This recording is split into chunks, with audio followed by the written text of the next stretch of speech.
Here.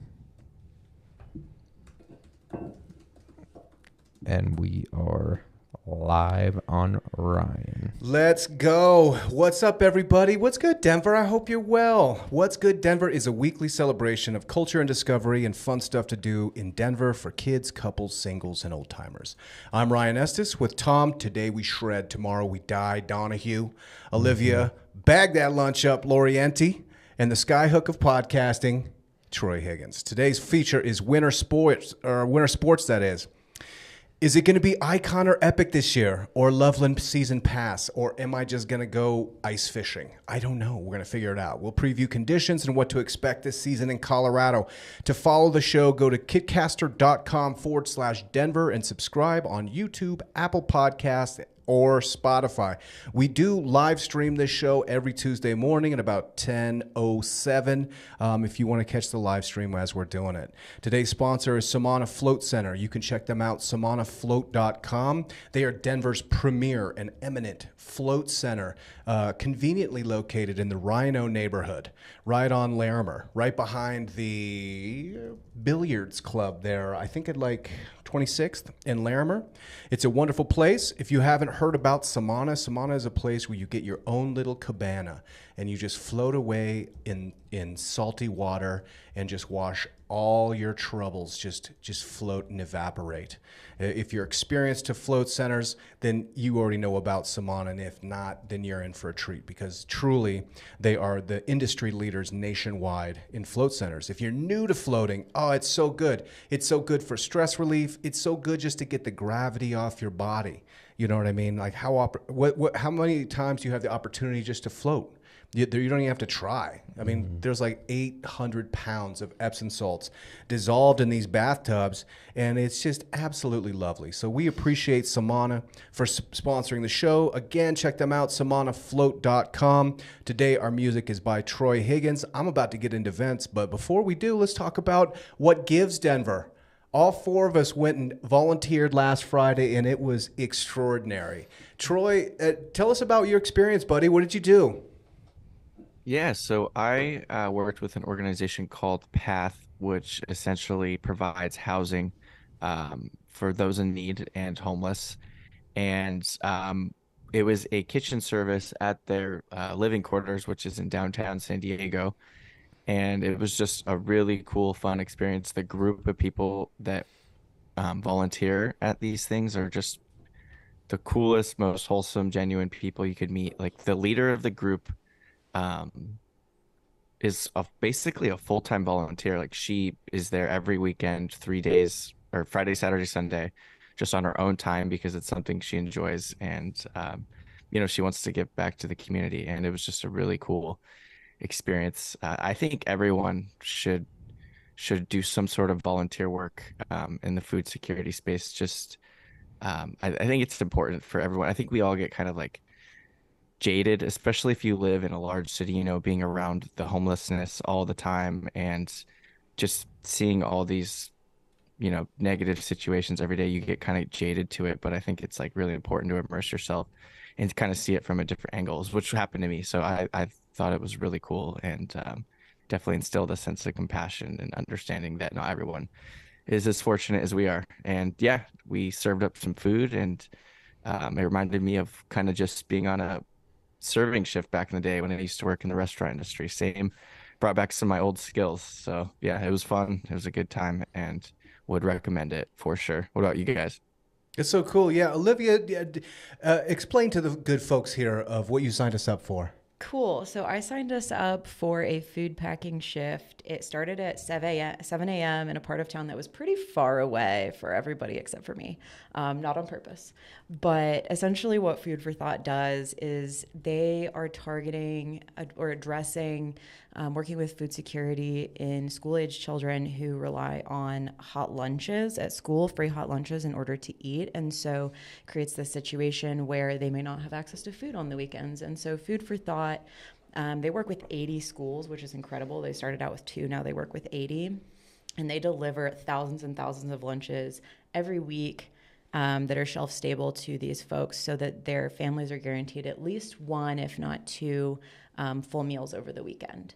And so it's really on an industrial scale. Yeah. Like we showed up, there are like 60 folks there maybe. Is that too many? I think that's about right. And they, you know, start you off. They introduce you to the cause. What we're going to do, we're in a warehouse setting with just like pallets of food, and they set up 2 giant assembly lines. And you just like, there are folks tying the bags, and then we were some of the folks. You just go down the assembly line with a bag and put things in. You know, there's a sign like 1 of this or 2 of this, and the people at the end tie. And how many lunches did we bag in just an hour? I think they said 2,000, which equated to like 8,000 meals. Wow. Yeah, it was incredible. They definitely have it down to a science. And I was, you know, having such a good time talking to the people next to me in line, or like learning about kind of the history of the organization, just this sense of camaraderie at like rocking out at 7 a.m. that I was like, it's over already. Like, I want to do more. So it was it goes cool. quick. Yeah. I remember we did a similar one last year. I'm not sure exactly which kitchen that was, Ryan, but we were bagging the stuff up too, and we just had the system going, get the teamwork going. Everyone's got their own individual job. It's fun. I was supposed to be with you guys at Food for Thought, but I put my time in last weekend sending off a nice little pup. I had an emergency visit with my girlfriend's family. Their pup, he needed to have his last weekend over the weekend, so that's where my donation time went. So Yeah, rest in peace, buddy. shout out to Nugget. R.I.P. Nugget. What a guy. Nice little golden, but it was his time, and he had a great last weekend. He got some really good walks. He got some hamburgers. He got to come out to the restaurant. He was loving it. So Nice. shout out to Nugget. It was it's sad when that has to happen, but you never want to see him suffer. So it was good to have him. Send him off properly. Yeah, exactly. Well, it's only been 4 days, but I could have sworn I already have memories that Tom was actually there volunteering with us. I was supposed Nice. to be. I was on the schedule, but I had to tell Olivia, unfortunately, that I couldn't come, and I got yelled at by her and Savannah. So There was no yelling. There might have been some Tom, you were yelling. not being persecuted. We respected that you needed to spend time with Nugget. Yes. Come on. R.I.P. Nugget. I'm glad that you guys spent a good last weekend with him. That's what we want. I will say we did have a great time. I can't wait to go back there. Like, I really enjoyed the folks that we hung out with, and I think at first I had a feeling of almost guilt for asking everybody to show up at a warehouse. It's still dark out. I had no idea where we were going. And then like once we got in there and got to work, it was really cool. So it was like best case scenario. It was awesome, Olivia, and I really appreciate it. I mean, it was like we bagged those 2,000 bags of groceries. They had it down to a science. Very easy. They had a certain recipe, so you buy a couple of cans of this, a couple of these, a couple of those. So you're just going, assembly line style. But I did vary from the recipe early on, largely no. because canned sliced carrots is disgusting, and I wouldn't give that to anybody. Nobody wants that. I was like, You making audibles in the yeah, lunches. totally. I was like, whoever's getting my bags is getting 2 meat sticks, and they're getting 2 cans of fruit cocktail instead of sliced carrots, because that's gross. Nice. That's hilarious. Did somebody catch you? No. I didn't even know that was going on. Yeah. I was making my lunches like what I would want to eat, and it was like mandarin oranges, meat sticks, tuna. Just a bag of like 7 juice boxes. Yes, all juice boxes. They're like, Yeah. how are we running out of meat sticks faster than everything else? We counted all of these. I know. I can't help but empathize with somebody who's getting that lunch. Yeah. Nobody wants those sliced carrots. But whoever donated those, you're a saint, and that's really cool. Anyway, It was awesome, Olivia, and thank you for doing that. Phase 2 of What Gives Denver kicks off November 1st. Is that right? December 1st. December 1st, my Yeah. fault. Yeah, and we're going to be at the Denver Rescue Mission. Yes, sir. And so, listeners, if you guys want to jump on board, let's go. We're getting to 100 hours before the end of the year.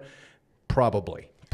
It's aspirational, but like we can push. I don't know if you know, Ryan, but I'm kind of obsessive when it comes to gamifying things. So like if Kitcaster doesn't get to 100 hours, like I asked my dad nicely to volunteer with me this Saturday. I'm going to the mission again tomorrow morning. I have plans to go with Nathan and Savannah next week, as well as to do something by myself. So like, Whoa. we're getting these 100 hours. Like I will not lose. Nice. I don't know who I'm playing against. I'm playing against hunger, I guess. Yeah. F you, hunger. Yeah, you're the team captain against hunger. it's amazing. You know, the second half of Friday too, we also decorated bags for Project Angel Heart, which were really cool. And there's a lot of thought and effort went into that. Project Angel Heart, we've done a bunch of stuff with them, and they're really cool too. So it feels good, doesn't it? It does. Yeah, it feels good. You know, we're coming into the time of seasonal disorder or seasonal emotional disorder or whatever. Seasonal affective disorder. Affective disorder, exactly. And a lot of times, I would say like 40 or 50% of that feeling is actually just kind of selfishness. You're just thinking about yourself, man. Get out there and volunteer. It immediately makes you feel better. And there's a lot of opportunities to do things that are pretty low impact, you know. What we did for Food for Thought was 7 to 9. You know, we were out of there in an hour. It was great. It was awesome. It felt really good. So I appreciate that, Olivia. Thanks for being there. You bet. Okay, here we go with some events. I'm mixing it up a little bit. Obviously, the Nuggets are in town playing the Pelicans. We kicked their butts last night. That felt really good. The event that I'm featuring this week is Brad Williams, who's going to be at Comedy Works downtown. He's the comedian I've seen the most, 3 or 4 times. He is absolutely hysterical. He's a little person, and I just love little people. You know what I mean? Little persons. Is that bad to say? I don't know. No, I really don't know. I think the that's the way answer. you're meant to say it. So Yeah, that's correct. Good. Okay, yeah. I mean, I think little persons are absolutely awesome. I don't have a fetish or anything. It's not weird. Well, now that you said it. I'm just saying, like, when I see a little person, I'm like, dude, yes, that's amazing. And he is absolutely hysterical. So if you like physical comedy and super raunchy comedy, he's going to be at Comedy Works downtown. Go check him out. I'm going to see if I can get there on Friday night. Also, a couple other things I wanted to feature that are not necessarily events, but I checked out Ralph Barbosa's comedy special on Netflix. Did you guys see that? Dude, it is hilarious. He's this younger guy from Texas. Oh my God, it's funny. I mean, if you guys are fans of stand-up comedy, I don't know, this was fed to me because that's probably like 80% of my Netflix viewings, but Ralph Barbosa, hysterical, deadpan humor from Texas. I love it. The other thing I wanted to feature is a personal project I've been working on, which is trying to kind of fix the relationship I have with my phone. You know, I realized that like I'm too dumb to like escape the grips of the iPhone. You know, Got us. there's people that are way smarter than me that are making sure my brain is amply addicted to the screen. So I'm trying to figure out different things to do other than social media. And I not a really big social media guy, but I'm lumping Reddit into that. And you know, so I just spend like, you know, 2 hours just like scrolling Reddit, and I just don't feel like it's necessarily positively impacting my brain. So what I've been doing, I've been playing some games instead. Nice. And listening to some audiobooks. So I don't know if you guys know about these games, but I want to make some iOS game recommendations. We've got Watermelon. You guys know about I Watermelon? do not know about watermelon. It's fresh. Playing Clash Royale. You guys playing that? That's OG. Yeah, I know. It's been going forever, and also got me back into it. And, you know, there's small wins when you have a teenage son. You know what I mean? You want to still be You down. know what's going on. You want to, you want to be down with the boys, and like they welcome me into their clan. So I'm in the clan with. That's big. That's big to get a clan invite that quick. I'm saying, dude, actually I had to work for it for like 3 weeks because I didn't have 3,000 trophies. Yeah. They're like, you got to have 3,000 trophies. So I got 3,030, and I was like, awesome, man. Let me in the clan, bro. Join the clan. Let me join You the gotta clan. be careful with those pay to win games. I have some friends that are definitely very sucked into those and have spent a lot of money trying to get their clan to the top rank or whatever. Speaking of the people in our phones who are smarter than us and winning, that is another point for the app owners. The app developers. Yeah. Well, another thing that you could try, Ryan, is if you're on the social medias or watching like short form video or whatever, you can gravitate towards hashtags that are informative to you. So if you want to, one thing about TikTok, if you like Troy, I don't know if you've ever done this, but if you're ever trying to get inspired for like music production, for example, if you want to just learn some like quick tips, if you just type in like Ableton tips as a hashtag on TikTok, it's never ending. You could swipe and learn like a new production trick like every time. Really? Yeah, but you could do that for literally anything. You could type in video editing and just Really see good a stuff. million tutorial videos. For like Adobe effects and stuff too. I don't have any social media anymore, but I used to like my algorithm was just full of stuff like that, like how to create this effect in Adobe. Yeah, like we like Descript. You could type in hashtag Descript and just learn everything about Descript. Dude, that's amazing. And I got a fresh TikTok account, so it doesn't know my preferences at all. I can program it to exactly what I want. And if you start programming it in that way, it won't like hit your algorithm or your For You page. Yeah. If you start searching that stuff, like it'll probably only give you informative things that you want to learn about. And then ultimately you could just scroll through all of them on your For You thing. Dude, maybe I'll do that. I was asking my daughter about this because she's 16 and she's on TikTok. And I was like, you have a problem? You feel like it's just too much and like you just never stop? And she's like, you know what? TikTok is so customized to what I like. I just watch it and I just giggle. It's just like some of the best time I spend all day. I was like, oh, well, maybe it's my fault. Yeah, it knows exactly what you want. You can actually request your data from them to see what they know about you.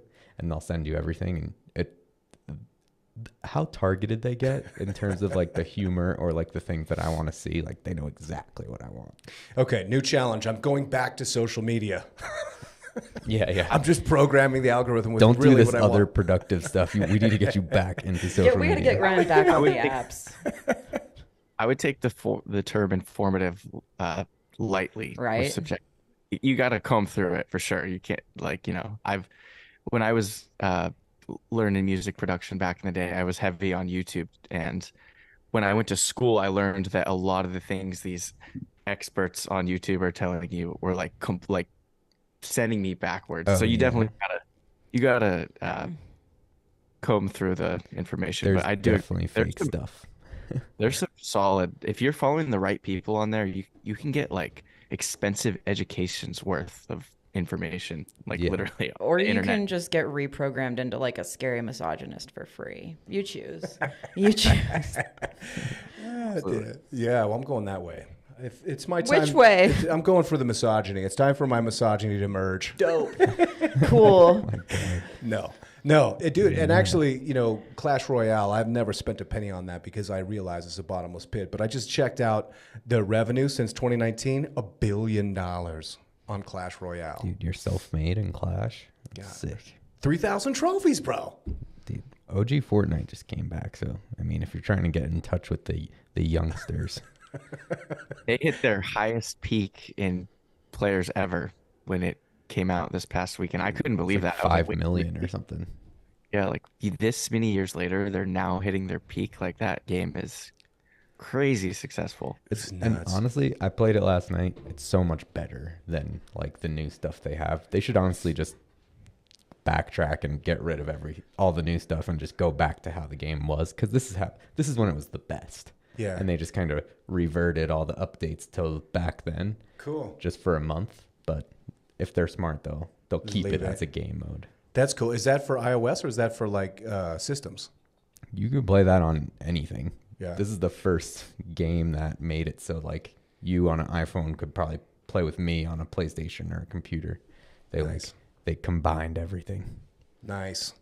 You'll probably get wrecked on the iPhone, but Yeah, you probably I'll literally box you up and want to pump you to the dome, but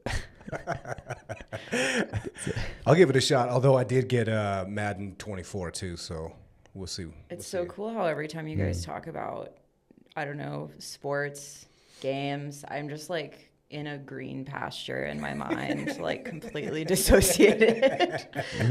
Well, let's bring it back to Olivia's world. What do you have on tap this week? Oh, no, I feel selfish. Let's do it. So the first event I'm going to talk about this week is called Culture Cloth. This is an exhibit tour and curator discussion at the McNichols Civic Center building. This exhibit, Culture Cloth, has been on for a while. It's actually going to be on until December 12th. But what this is on Thursday, November 9th, is an opportunity to hear from the curator of exhibitions for Denver Arts and Venues and the co-curator, Paul Ramsey. And they're going to talk to you about the exhibition. This exhibit looks at the historic importance of a variety of materials and cloths. So you're going to learn about textiles and dyeing methods from looks like Turkey, Ghana, Central America. There's a lot going on. It seems really, really cool and a great opportunity to hear from those curators. So that's going on Thursday, November 9th. My second event Cool. is also Thursday, November 9th at the Gothic, and this is called Pussy Riot Days.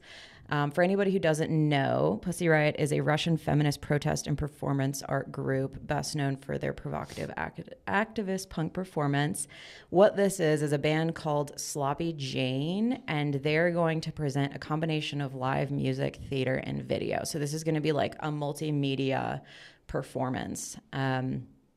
It's gotten really cool reviews like internationally, so it's really cool that we have the opportunity to see it at the Gothic on Thursday night. Sweet.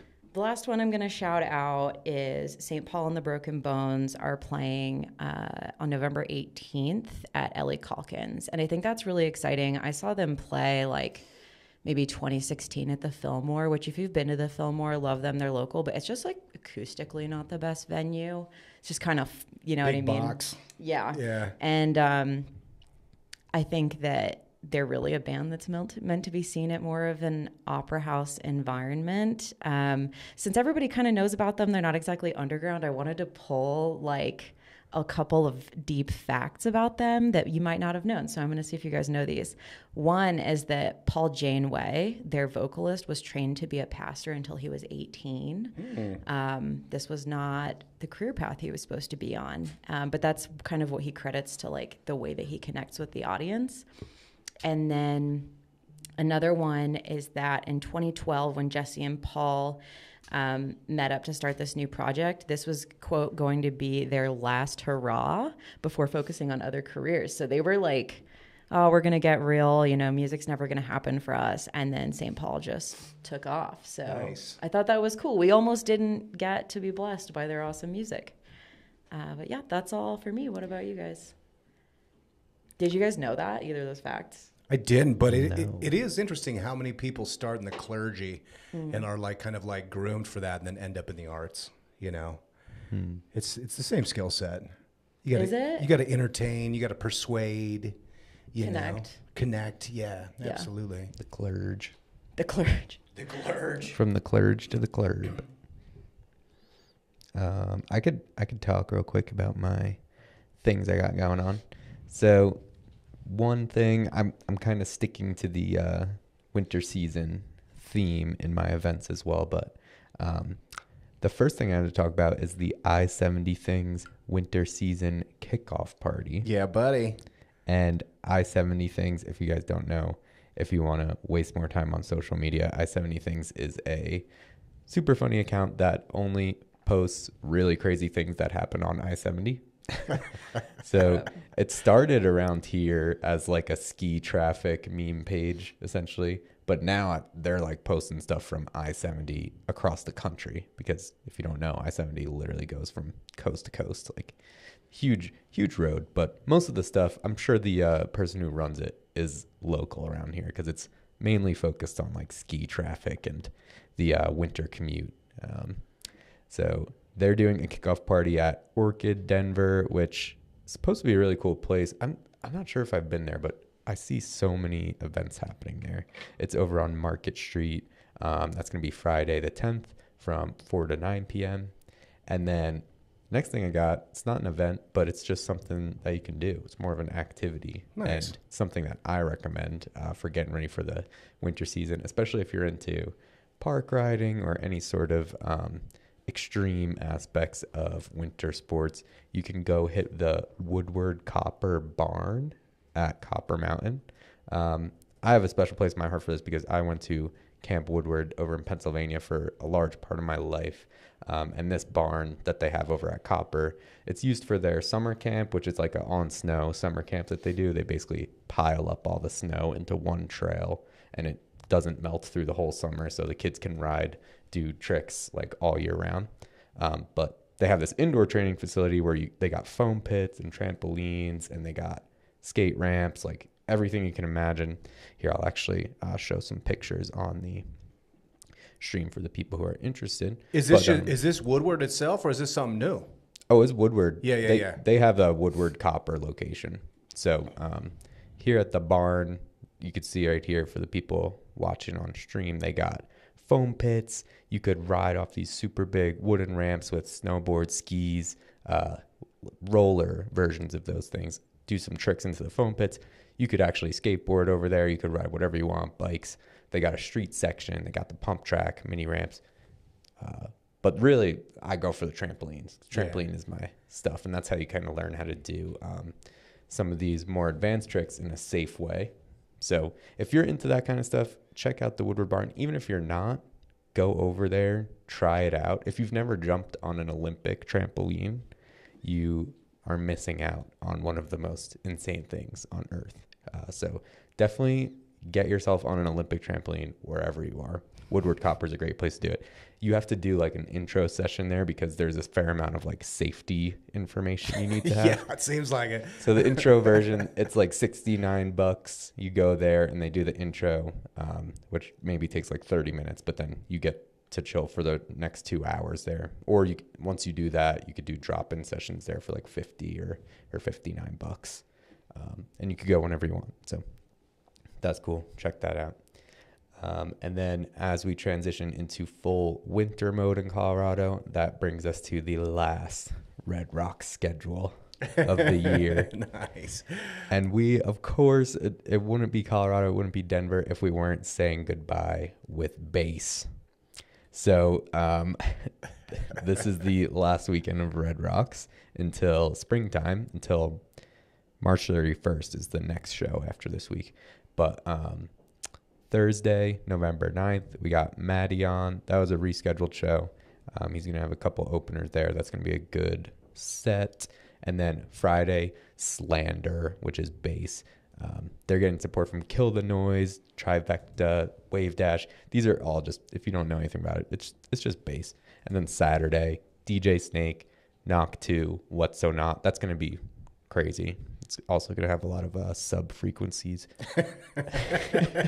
otherwise known as bass. Emanating. Yeah. And then on Sunday, I mean, as wonky as it gets, you have Of the Trees, Yeti, Barclay, Crenshaw. I don't know who that is, but I'm sure it's pretty loud. And then, you know what, just as a bonus, coming back to Red Rocks next year on March 31st, it's going to start off with some bass. You got Dirt Monkey and Jansen. If this doesn't, also Virtual Riot back-to-back Barely Live. So, I mean, if this doesn't tell you how much Denver is about the bass scene, then there you go. Also, no one else is going up there when it's that cold. It's all the bass heads. They're going to stay warm. Yeah, totally. They're good. I just realized in the past couple of weeks that my knowledge of bass is just underwhelming. Mine is like -7 I as well. gotta ramp up. Yeah, you got to hear what's out there at least. Do like 90% of the people you just listed, surprisingly. Yeah, definitely. I mean, these are people who are making like the newest of sounds in terms of sound design. So it's really cool to hear. Of the Trees, you should check them out. You'd Okay. like that. Okay. I don't know that one. I need like a bass like playlist on Spotify. There's got to be several, right? I Oh, bet yeah. also if you looked, like you could find like a free seminar or something about the history of bass. And you're going to get there and Tom Donahue is going to be the teacher. Yeah. I just have like the Ableton push and I'm just playing different sounds, different presets. This, my children, is a womp. There's a difference between a womp and a wonk. There's also a difference between a wub and wubs. Oh my Kill the Noise is like OG. They're like from way back in the day. Yeah. I feel like Kill we the just Noises. tripped and fell into a Portlandia episode. Yeah, they need to bring that back. They could do Denverlandia. Dude, speaking of Red Rocks, you know the guy that sprints backwards down the Red Rock steps? Yeah. Did you Talked about him a lot. Yeah, did you see the video? Like he ate it.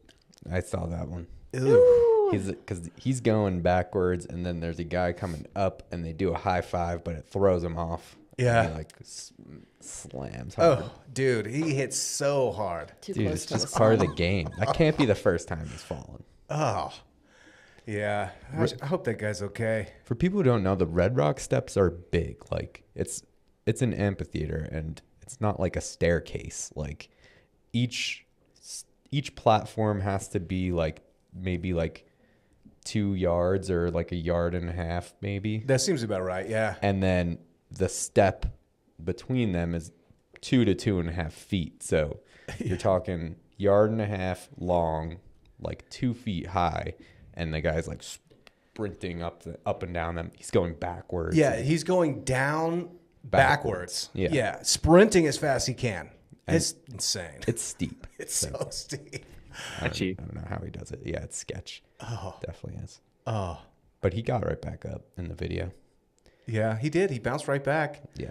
I mean, but they just saw him get up. He could have wandered over to the side and collapsed. I mean, the way he hits, like He doesn't care. He's ripped. Yeah, he's super jacked. Nothing's going to tear him down. I know. He looks like super chiseled, but like when he hit the step, it was like the moment when a water balloon, or like if you ever drop a water balloon and it doesn't break, it's just like, blah! It like looked like that. And you're like, Yeah. oh God. Yeah, his body's like, Oh, it's bad. It he's really more bounces. dense. So he's pretty dense. Those impacts definitely hurt. Nice. Let's jump into the feature, ladies and gentlemen. All right. So we got to make some decisions right now if it hasn't been made already. This is the Winter Sports Primer. We're in Denver. So, of course, we're talking about skiing and snowboarding. I'm a snowboarder. Tom's a snowboarder. Troy, what about you? I have actually never snowboarded before. It's way up there on my list, but I have not been able to do it yet. But it's something I really want to do. I've heard it's great from my brother does it. It's something I really want to do. Just haven't gotten the chance to do it yet, obviously, because I don't live in a great place to do it. Yeah, well, isn't Big Bear right over there? Yeah, Big Bear's I think about a 2-hour drive away, but I've just never made the trip up. Yeah. And yeah, I've never had the pass or anything like that either, but it's up on my list for sure. All right. Well, when you come out here, we'll take you and I'll go with you because the first day is terrible. You know, so I'll just bring a flask and just be like, "You're doing good." I'll just give you encouragement. Don't worry about that. I'll bring Band-Aids and Advil. That's what I've heard. I'm hoping I didn't miss the window for like learning and falling and being able to like get back up, because I've heard learning is like your body's going to be extremely sore. Yeah. You just need butt pads, really, to Yeah. start. Yeah, and like tape your wrists. Yeah, it's because it's wrists and it's butt. So Yeah. you're going to be falling forward onto your arms, and then you're going to be falling backwards onto your butt. And your neck region, back of the head. And spine. Nice. So the big question every year is icon or epic? Like, which way are you going to go? You know, you got it with the Epic Pass. You know, in my opinion, you got Keystone in Area 52, which is just my favorite mountain, you know, in Colorado, because you can kind of get lost back there. It's fast to get there. You know, there's not many people on the backside if you get there early. Or you got the Icon Pass, which then you get copper.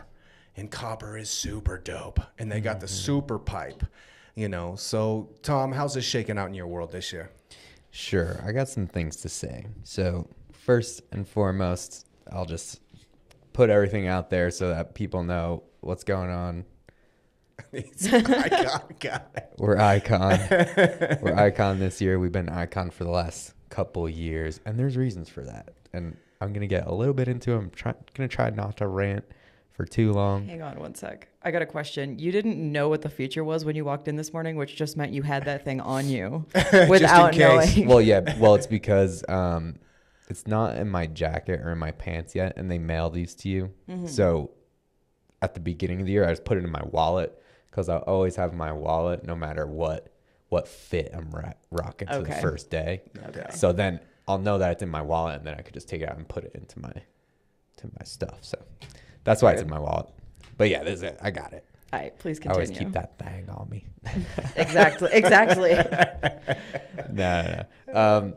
I've been Icon for the last couple of years. In college, I was Epic the whole time. I loved Keystone. I would go there literally every single weekend in college. But I've just seen a little bit of a downturn in the Epic Mountains in terms of upkeep. I mean, it's so packed because those mountains are kind of a little bit more popular with like tourists and everything, people who are here for weekend trips.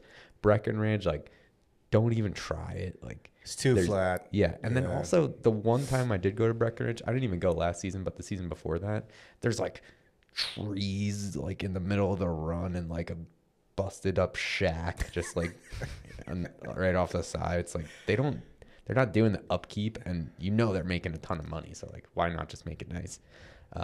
But I did mainly transfer to Icon because of Copper. I mean, Copper, which we just talked about with the barn, they have like the sickest park in North America. So if you are into that stuff, Copper, you absolutely have to go to. And they are only on Icon.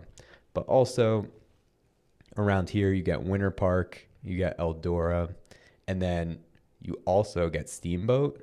The full Icon, you get unlimited Steamboat, but like the base pass, which I usually get, you get like 5 days at Steamboat. Steamboat is definitely worth it. Yeah. I mean, it's such a good mountain. It's a little bit more advanced for the expert riders, but they still have really nice front section, and they have probably the most fun half pipe in Colorado. Really? Yeah. So you got the super pipe is in Copper. So that's like the Olympic size. I think it's 24 feet or 26 feet and something like that. It's big. It's insanely big. But yeah, and if you're not comfortable or used to it, like it's too big for a lot of people. But the Steamboat one, also wait, Copper has a mini pipe too, like up at the top of the park. So that's the one that you could really learn on. But if you want to learn how to get kind of serious, then the Steamboat one, it's like 18 feet. So it's like big, but it's not scary. It's not as scary as the Copper one. So, I mean, that's so much fun. And then also my boy, him and his family just got a house up in Steamboat. So I'm probably going to have to be up there providing some upkeep services in exchange for room and board this winter. Plus, like riding in aspen trees is so fun. Yeah, they got a really nice run with the aspen trees up in Steamboat. It's like one of the most beautiful things ever. The way that the aspen trees grow, it's like perfectly spread out so that you can like really go fast and carve in between them. So it's super fun. It's so cool. But yeah, I'm Icon. I mean, I just think the mountains are far superior, less crowded, and just better maintained.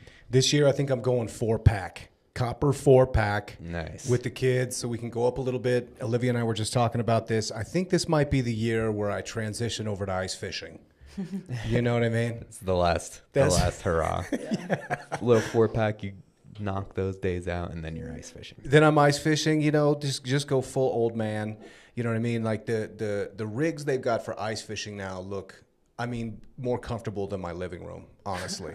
Like the tents are insane. They got heaters. You got like a little lazy boy. You got a bell for your pole so you could take a nap. Just watch the game and chill and fish. Plus, I mean, nice. I do not like fishing on boats, so you miss out on those big Mackinac, those big lake trouts, because I'm not going in the middle of those lakes. But this is a way you can get those big fish in the middle of the lake without being on a boat. Yeah. So maybe I'm going to do that. I did ask the Oracle of 2023, like what the conditions were going to be this year, which is Bard. And I prompted Bard. I said, Bard, imagine you're a carnival psychic. Tell me where the good snow is going to be this year. So you want to hear what Bard had to say? Yes. It said, should I do an accent? No. Okay. Just an AI accent. Yeah, like robot accent. I don't know if I got a good one of those. Okay, it says, I see a winter of abundance, my dear. The snow will fall deep and thick, and the slopes will be pristine. But which Colorado ski resorts will get the most snow? Pause for dramatic effect. Appreciate the subtext. I see visions of Arapahoe Basin blanketed in white with powder so deep you'll sink in up to your knees. I see Breckenridge overflowing with snow with freshly groomed runs for skiers and snowboarders of all levels. And I see Vail transformed into a winter wonderland of 7-hour lines with its iconic bowls and chutes overflowing with powder. I added that part. Yeah. But the Colorado ski resort that will get the most snow this winter is, drumroll, Telluride. That's right. Telluride will be the place to be for skiers and snowboarders looking for the deepest powder and the best conditions. So mark my words, my dear, and tell your friends, Telluride will be king of Colorado ski resorts this winter. Now go forth and spread the good news, which I have done. T-Ride is always a blast. I actually really like that. That mountain is really cool. It's gigantic, and there's almost nobody there. I haven't been there, but I heard the town is really picturesque mountain town. Yeah, it's very adorable. Sounds cool. Yeah. I don't know if Telluride's on the pass on Icon though. So I don't think so either. You're like, I'm it's gonna dead. be Aspen, Steamboat, Copper, Winter Park. That's where Nice. I'm gonna be all season. But I hope there's gonna be good snow. I heard it's a super El Nino, Ooh. which I don't know. Apparently it's like kind of up in the air what that means for snow. And historically, the super El Ninos have usually landed around like average snow to slightly above average snow in the Colorado area. So Sick. we'll see. But yeah, it's supposed to be super El Nino. That'd be dope. That means it's El Nino with a cape. Yeah. With the what? Or the cape. a Oh cape. yeah. Yeah, red. It's gonna red be cape. flying fast. Olivia, what do you do in the winter? I just pretend it's not the winter. Sledding? Estes. Yeah, I do sled. Sledding? I don't sled. I just want to talk about sledding because it's a winter sport. It's a winter activity. And I was thinking about, let me just start by saying no hate to people who do winter sports. I'm very curious about snowboarding. I'm a Coloradan who's never skied or snowboarded, which is pretty wild that I made it this far. But I do like longboarding and surfing. So people said that I'll probably like snowboarding. But I was thinking about like growing up in Grand Junction on the weekends, all the kids were like going to Powderhorn and stuff. And I was just like, my family didn't do that. So I was just like, okay. But I was thinking about why, which is that it was super cost like prohibitive. And Oh so my I God, was it's thinking so about expensive. like, maybe if you're a family who has young kids and can't afford to snowboard, then like sledding would be like a cool weekend activity. So I picked this list of like the top 5 Denver sledding spots. And I picked this list because they're kind of in the city. Yeah. So like you don't even need to go out to Estes Park or something. It's got like There's really only one. There's only one, but go ahead. There's only one. there's only one. There's only one Ryan's spot. got opinions about this, but there's like one at George Wallace Park is in DTC, Ken Carroll Sledding Hill, Robinson Park is in Glendale. So it's got 5 different options like in the city if you wanted to go frolic in the snow and have a good time. And George Wallace Park is massive. So it's just like if you want to go, Those maybe- are all B choices. Yes. What's the A choice, Ryan? You tell know us- what it is. I don't know what it is. It's Ruby Hill. Ruby Hill is on this list. Okay. You just didn't get to it yet. Sorry, I was I didn't being rude say and cut it. you off. I wasn't going to say that. No, I want, you had really strong feelings. Why is Ruby Hill the best? It's just because it is. Because it's the steepest spot. It's the most used, and if you time it right, you can jettison yourself straight into the parking lot and probably get hit by a car. It's got a great element of danger. Yeah, You're like, bring your kids to this parking lot. They also set up a rail park. and, Yeah. like, jumps and stuff for snowboards and skis there too. So Yeah. Word. pretty free. Did you guys ever do like extreme sledding as a kid? I feel like I grew up in the last generation of kids that wasn't really supervised. And I have a memory of this one winter, my friend and I, she had like a lake in her backyard. And we were like shooting ourselves down this slope and across the frozen lake on like a trash can lid. And it was like, we could have absolutely injured ourselves in a million ways. You put non-nutritive cereal varnish on the bottom side, like No. Clark Griswold. Sorry, Christmas Is that a Vacation hack? reference. Is that a hack? You remember that Christmas No. Vacation when they go sledding and he takes the spray and he's like, "This is the non-nutritive cereal varnish," and he sprays it on the sled and then he ends up in like a Walmart parking lot. Remember? I remember that. I got a pretty good sledding story. It was a brothers v brothers race. So me and my brother versus my childhood best friend Paul and his brother Luke, and we're picking up mad speed because we were on those like plastic ones that are like trash can lids, but they're actual sleds. So 2 kids on one of those, like you're moving, and I'll just always remember this sight because like we're realizing we're gonna go too fast and we're gonna slam into the backstop, like the gate at the end of the sledding hill, and Lucas, like rather than bailing off the sled, like we bailed off our sled, he just took his little brother Paul's face and put it into the back of the sled in the snow as a brake and just like used it like that. That sounds savage. Oh, wow. I'll always remember that sight, seeing that happen. It was soft snow at least, so his face wasn't all cut up, but Oh, dude, Tom and I were freaking out last year. We were talking about the super pipe at Copper. There were 2 teenagers that after the hill was closed, they were tourists. I think they were 17 and 18 or something like that. But they snuck onto the super pipe with inner tubes. And they went down and and they full send off the edge, off the downside. So they're not going up and down the pipe; they're going straight down it. Oh my gosh! And that's like a 20-foot at least lip at the bottom.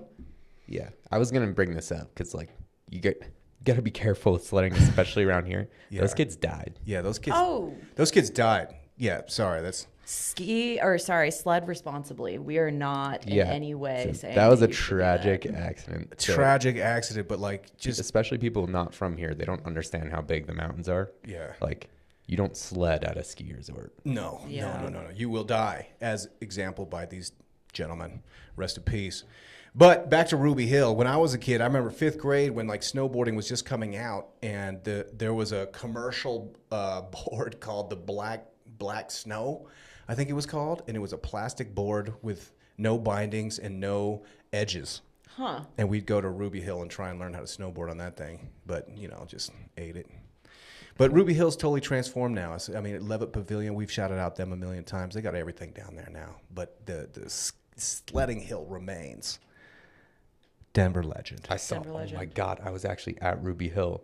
I saw this kid because we were hitting the rails at the hike park, and we saw this kid like he had built this little ramp down at the bottom, and I don't know how he got his aim so perfectly because the ramp was like half the size of his sled. The ramp was like this big, and he had one of the trash can ones, and he just runs and hops on it. We're like, oh my God, like he's sending it. And we see the ramp down there. We're like thinking there's no way he's going to hit it because the aim had to be perfect. He perfectly nails it and proceeds to flail upside down. He's like this, just uncontrolled in the air and slams so hard, crying. The mom has to go run down and get him. But it was, man, he sent that. Nice. It was pretty sick. Send safely this winter, my Yeah, friends. send safe. What Yeah. about you, Troy? What do you do in the winter in San Diego? I'm not a huge snowboarder. A ton of people in San Diego do snowboard. I promise I will do it eventually. It's on my list. I really want to try. I've heard it's super fun. I don't really surf too much anymore, but I used to be like a pretty hardcore surfer, like twice a day. And all my friends who surfed also snowboarded. And we're like, dude, you got to try it. If you like surfing, you're gonna love snowboarding. But surfing is definitely a huge thing in the winter in San Diego. The winter swells is kind of when the waves pick up. El Nino happens, and the surf usually turns up all across Southern California. So that's probably the main winter sport I would say in San Diego is, and it's nice for the like more dedicated surfers because you kind of see the common beach folk start to disperse. Tourists, because it's cold, the water's cold, it's cold at the beach, and that's kind of when the waves turn on and like the serious surfers get out there. I did want to touch on, I just wanted to hold myself accountable as I know the winter's coming. NFL is kind of shaping up for the playoffs. We know which teams are good now. We know which teams are bad. And I think I said preseason my MVP pick was Justin Fields during our NFL. I just wanted to come back and say I apologize. Hold myself accountable. He's been injured for 3 weeks. He hasn't done anything. The Bears are terrible. And I'm sorry, anyone who listened, and that's why I'm not an NFL or sports analyst. It was a fun take, and I got to say I have been paying attention, and he's had a rough season. It couldn't have gone worse. So yeah, just don't listen to me. Isn't the winter shark season though for surfing? I think they do like the cold water, right? Yeah, they do like the cold water, but I mean it's always there. I don't think there's really a difference between winter and summer in regards to shark sightings, at least where we live. I think there's a place near us called La Jolla Cove, and every winter the leopard sharks come, and there's like thousands and thousands of leopard sharks in the water. They come and breed in shallow water, so that might be a thing. Whoa. But That's super cool. yeah, they're like harmless though. People swim with them. They can't really harm you, especially the baby ones. But as far as shark sightings, I don't think it increases too much in the winter. My dad and my brother were actually surfing in the summer, and they saw a great white when they were out. Like, Oh it God. came up and started swimming around them, and they they were pretty shaken up. Like my dad came up and he was like still like kind of shaking. He Gotta was catch that next wave. You gotta ride Yeah. it in. You got to ride that one in. Yeah, they were like sitting out in the lineup. It was just the two of them. It was just like a normal summer day, and they just see like a big fan come up and start swimming around them. And my dad looked at my brother and he's like, "Just stay calm, just paddle in." And they got tangled in each other's leashes because they were like kind of panicking. Oh, Oh Yeah, so no. they yeah, and then they told the lifeguards, and the lifeguard didn't believe him. He was like, "Hey, just so you know, there's like a pretty big shark out there." And the guy was like, "Okay, buddy." Yeah. Very casual about it. Yeah, Whatever. exactly. Nice. Well, we got a couple of minutes. We should just rip through highlights from last week. We got about 5. Is 5 minutes good, Tom? Yeah, I think so. Okay, We're getting cool. Just batteries running low. It's the Yeah. only thing. Totes. And shout out to Big Bear. I don't know if you guys have seen the movie Avalanche Shark. nope. It's about a supernatural shark that haunts and kills unsuspecting skiers in Big Bear. sounds like Freaking amazing.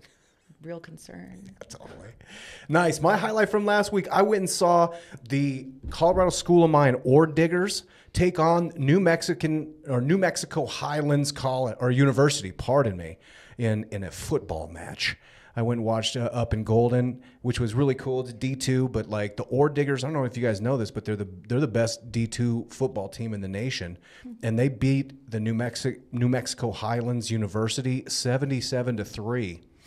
So we bounced in the fourth quarter, but it was super fun. It was really cool. I think tickets were like $15. You know, every time they scored, they brought this little donkey out. I think his name is Blaster, and Blaster would run around. Yeah, so he got a real good workout with all those touchdowns. But it was great. It was really fun, and just kind of a fun way to spend a beautiful day on Saturday. Olivia, what did you do this weekend? I went to Loveland and hung out with my family all weekend. It was super cool. Got to hang with my dad a bunch.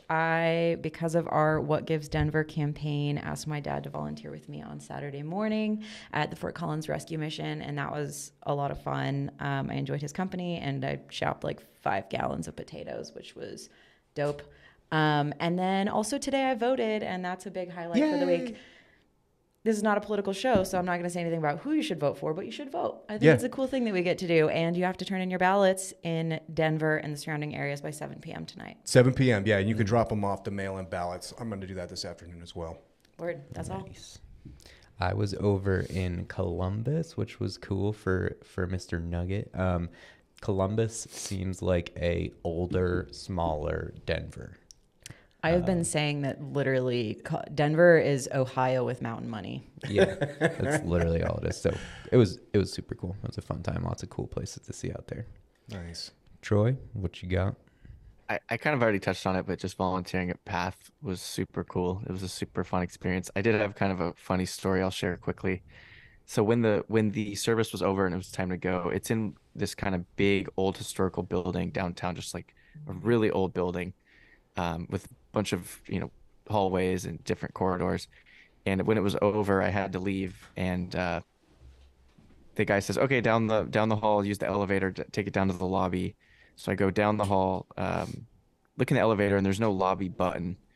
So then I took the emergency stairwell, which I got locked in, and you needed a fob key to get out. So I was stuck in this emergency stairwell for like 10 minutes going up and down trying to find a floor to exit. I kind of started slightly panicking, like, am I going to get locked in the stairwell? And eventually I went all the way to the top floor, and it was actually the corridors of the residents who lived in the shelter.